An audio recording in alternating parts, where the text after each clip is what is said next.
हाथरस कांड की घटना के बाद पत्रकार सिद्दीक कप्पन की गिरफ्तारी हुई थी। 28 महीनों के बाद उनकी लखनऊ की जेल से रिहाई हो रही है। सिद्दीक कप्पन हमारे साथ हैं बीबीसी से बात करने के लिए। बहुत बहुत शुक्रिया।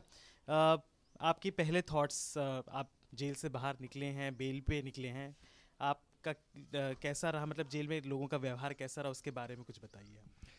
भैया अभी खुशी लग रही है। I am very happy. Jail में अच्छा मतलब नहीं सही था। मतलब हमको बुक्स के लिए कुछ दिक्कत हुआ, पढ़ने के लिए लिखने के लिए दिक्कत था पहले। और मलयालम और इंग्लिश बिल्कुल मना किया पहले। फिर थोड़ा थोड़ा हमारा एडवोकेट लोग कोशिश किया, इसलिए बुक दिया। ओनली हिंदी बुक दिया पहले। अभी लास्ट टाइम भी मेरा बहुत बुक मुझे नहीं मिला, कंप्यूटर बुक्स इंग्लिश बुक्स नहीं मिला। एक आगार पटेल का एक बुक था, नया बुक, वो भी नहीं मिला, बहुत बुक नहीं मिला। आप जब हाथरस वो स्टोरी रिपोर्ट करने जा रहे थे, तो वो स्टोरी आप क्यों रिपोर्ट करने जा रहे थे? वो आपकी जो ऑडियंस है, जो केरला की ऑडियंस है, क्योंकि आप वहाँ के जर्नलिस्ट हैं, तो उसके नज़रिए से वो स्टोरी ज़रूरी क्यों थी और आपके वहाँ जाके रिपोर्ट करने लायक क्यों ज़रूरी थी? मैं पिछले 10-11 साल से दिल्ली में काम करता है। मैं केरला का रिपोर्टर नहीं है, मैं दिल्ली में काम करता था। Supreme court reporting, parliament reporting. मुझे सुप्रीम कोर्ट पास है, मीडिया पास है, पार्लियामेंट में पास है। मैं दिल्ली में था 2013 से मैं दिल्ली में है। मैं मतलब कांग्रेस का मतलब सवाल ये था कि जो आपकी ऑडियंस है, उसका क्या इंटरेस्ट था उस स्टोरी के अंदर, जो आपको लगा कि वहाँ जाके कवर करना आपके लिए ज़रूरी है? ना, तो उसमें एक एक चीज़ था हाथरस वाला कांड में, एक स्पेशलिटी। वो लड़की का मतलब डेड बॉडी शाम को उसका घर परिवारों को परमिशन का बिना जलाया पुलिस। इसमें एक बड़ा इंटरेस्ट है भाई। एक एक आदमी मतलब उसका फैमिली परिवार का बिना जलाया, उसमें एक बहुत इंटरेस्टिंग स्टोरी है। मतलब एक दलित लड़की है, उसका मतलब डेड बॉडी जलाया शाम को, इसलिए वो इंटरेस्टिंग वाला स्टोरी था। इसलिए ग्राउंड रिपोर्टिंग के लिए गया। मैं कश्मीर गया, इंडिया का बहुत अलग अलग स्टेट में मैं जाके रिपोर्ट किया। बस दलित मतलब यूपी में है, यूपी में मतलब दिल्ली से एक जर्नलिस्ट आया, बस इतना है, रिपोर्टिंग है बस। सरकार ने अपने आपके खिलाफ कई आरोप लगाए हैं, यूपी सरकार ने। उसमें यह है कि आपके प्रतिबंधित आतंकवादी संगठन पीएफआई से कुछ ताल्लुकात हैं। इन आरोपों के बारे में आप क्या कहेंगे? मतलब हर आप देखा होगा, अफ़गानिस्तान, म्यांमार, इंडिया, सब जगह में जर्नलिस्ट के खिलाफ ऐसा आरोप है। मतलब सरकार का पसंद नहीं है, तो हम सरकार का पीआरओ नहीं है, हम जर्नलिस्ट है। सरकार क्या बताए वो लिखने के लिए नहीं हम बैठा है। सरकार जब अपना केस आर्ग्यू करती है कोर्ट में, तो वो कनेक्शन के बारे में बात करती है, बार बार कहती है कि आप लोगों का कनेक्शन है पीएफआई के साथ, और उस पर बैन भी लग गया है। तो उसके बारे में, उस स्पेसिफिक चार्ज के बारे में आप क्या कहना? मैं Kerala union of working journalists एक ही ऑर्गेनाइजेशन था, उस ऑर्गेनाइजेशन का दिल्ली सेक्रेटरी था मैं। मेरा फ़ोन में पॉपुलर फ्रंट, बीजेपी, आरएसएस, मुस्लिम लीग, कांग्रेस, सीपीएम, सब नेताओं का नंबर है।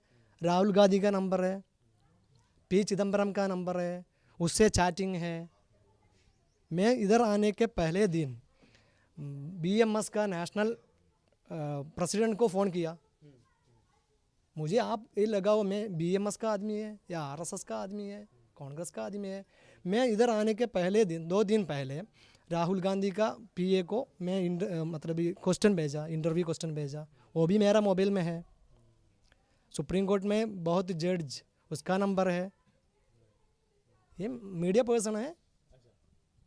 सर, चार्जशीट में ये भी आपके खिलाफ आरोप लगाया गया था कि जो आपके साथ कुछ लोगों को अरेस्ट किया है, कुछ मस्कट और दोहा से कुछ ट्रांजैक्शंस थे 80 लाख रुपीस के, और वो धनराशि प्राप्त हुई थी। तो ये इसमें कितनी सच्चाई है? और मतलब अगर सही है, तो मतलब उस ट्रांजैक्शन को आप लोग कैसे जस्टिफाई करते हैं?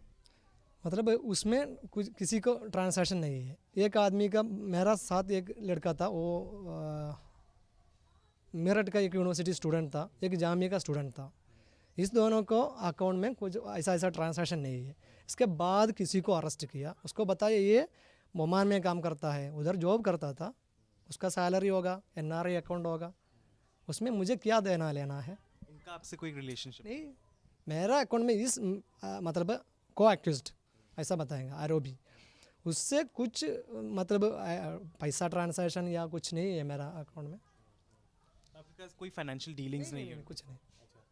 अच्छा, ये तो बेल पे आप रिहा हुए हैं, ये मुकदमा आगे भी चलेगा and you know anti terror वो जो टेरर लॉज है यूएपी है उसका चार्ज है, सेडिशन का चार्ज है, तो इसको गवर्नमेंट की और जो एजेंसीज की एक वो आर्ग्यूमेंट रहता है, उनकी दलील रहती है कि आप लोग इन्वेस्टिगेशन से कोऑपरेट नहीं करेंगे, अपना केस जो है उसमें उनको प्रॉब्लम हो जाएगी, इसलिए वो लोग आपको जेल में रखने की बात करते थे।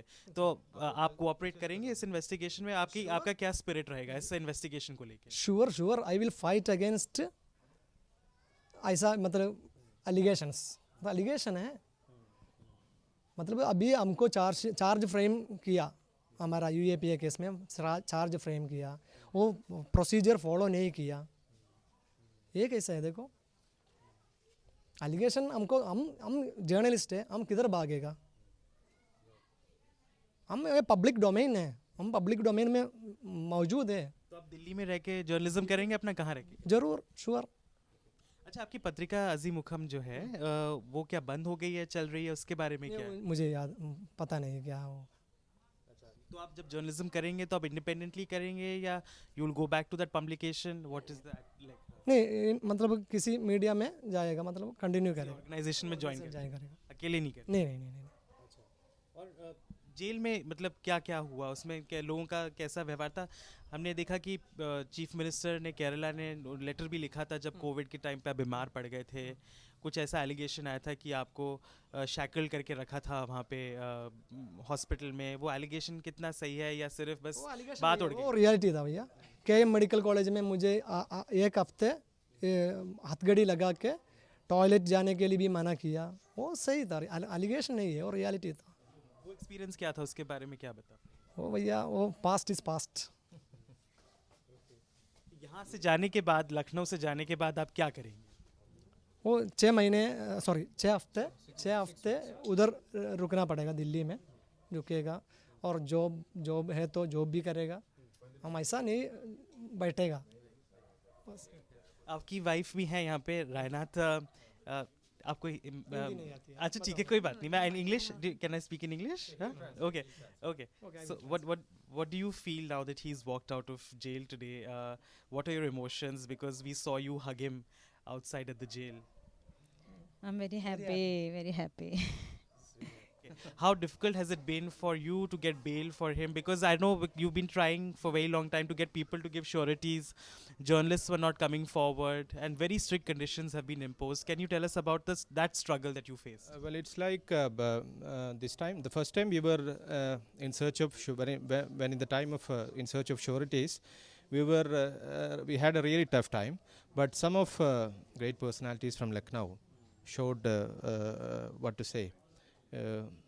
Such a gesture, and this time 2 other people came in, and now he's out, and the bail is only we won the bail thing, and the case is about to fight, and we have trial is on in the ED case as well, so we have to go with the case anyway.